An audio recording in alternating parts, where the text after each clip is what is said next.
Hi everyone, I'm going to give you a quick safety briefing for our event at Thameside Brewery. This will apply to any events at Thameside Brewery. I'm standing in the car park and behind me is the Thameside Brewery.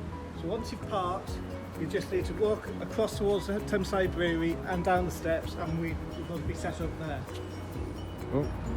Okay, once you've come down the stairs, we're going to set up the race registration in this area where you'll pick up your number, and then at the end of the brewery there's a little area where we're going to have our aid table set up.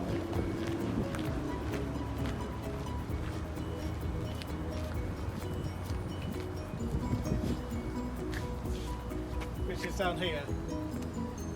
And the start of the event's going to be about here, which will also be the finish of the turnaround point for the second lap. After you've turned around, we will not be giving out any wristbands, and instead we're going to be recording your different laps on an app. So we need to be able to see your number, so you have to make sure your number is clear on the front of your top in order for us to be able to see it. Once you've started, we're going to head down, we're going to go past the brewery, and then we're going to go straight underneath Staines Bridge. After Staines Bridge, you're going to go past the Slug and Lettuce on your left hand side, and then you come to the narrowest part of the course, which is just after this bridge. You'll see over the course, you'll see some of our new small signs, because we're running to the town centre, so they're going to be affixed to different parts, so watch out for our pink signs with the logo and the arrows to tell you which direction.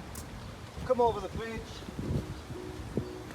and just where the lady is coming through, that's the narrowest part of the course, and that's where you need to be the most careful. If you come along on the narrowest part of the course, just be careful because there's a few uneven flagstones. Leon nearly tripped over then, and he's cameraman. And then this is the narrowest part with the tree and the wall, so just be very careful here. And then it starts to widen out again as soon as you pass that section. So just be careful in terms of social distancing through that section. Then we get to the probably most complex part of the course. You've come through a park, there's a couple of statues within the park. We're probably around about 0.6 of a mile into the route by now, maybe slightly less. And then there's going to be a sharp left-hand turn, and it's actually going to take your route away from the river. We're going to have a marshal here initially, who's going to take you away from the river and out towards the main road. Then end up coming along the main path next to the main road, which is definitely the worst part of the route. Okay, so you're actually on the main footpath.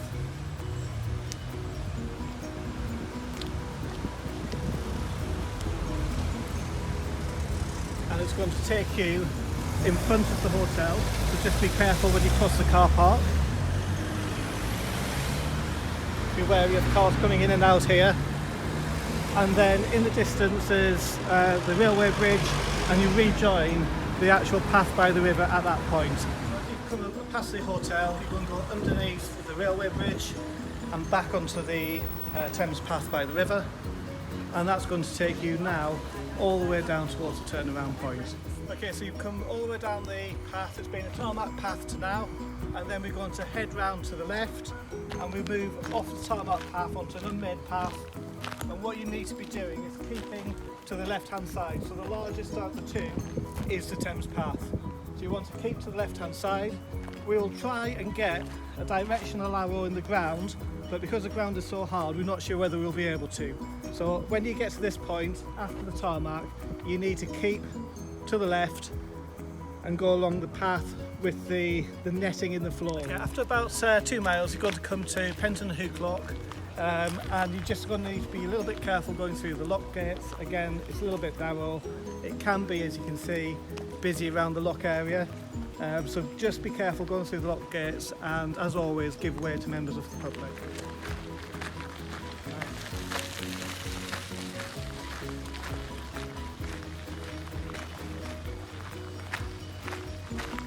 Come through the Penton Hoop lock, you then come, that's just literally the lock there, you come along and you're actually joining what is a live road. So we're going to have to be careful on this section. There's no road closure, so we need to be careful along this section. However, it's just for a few residential houses, and as you can see, it's not going to be busy with traffic. But we recommend that if you've got earphones in, take them out so that you can hear any traffic. About 2.2 miles, just under 2.2 miles, we come to the turnaround point. You're going to see Turnaround Leon, who's going to be there certainly on your first lap. There'll be a sign here as well, and you'll do exactly what it says. You're going to turn around Leon. What a handsome chap. And head back in the opposite direction. Back at the finish line or the start area again, and that's one lap, and a lap is 4.37 miles. So if you want to do a half marathon, it's 3 laps, a full marathon is 6 laps, ultra is 7 laps or more. To get to 50k, it's 7 laps and a tiny little bit, about half a mile extra from 7 laps. And that's pretty much it. What I'd actually say to everyone is, with a little bit of lockdown, if you're like me, I've got a few more pounds around the belly, so just be a little bit careful out there, especially if it's your first race back. Take care, don't overdo it, and we'll be here with some refreshments, but it's a limited range for you. Remember to bring your own bottle, because we will not have cups at this event. So bring your own bottle, we can fill it up, but we're going to try and maintain as much social distancing at the aid table as possible, so it'll feel and look a little bit different to normal.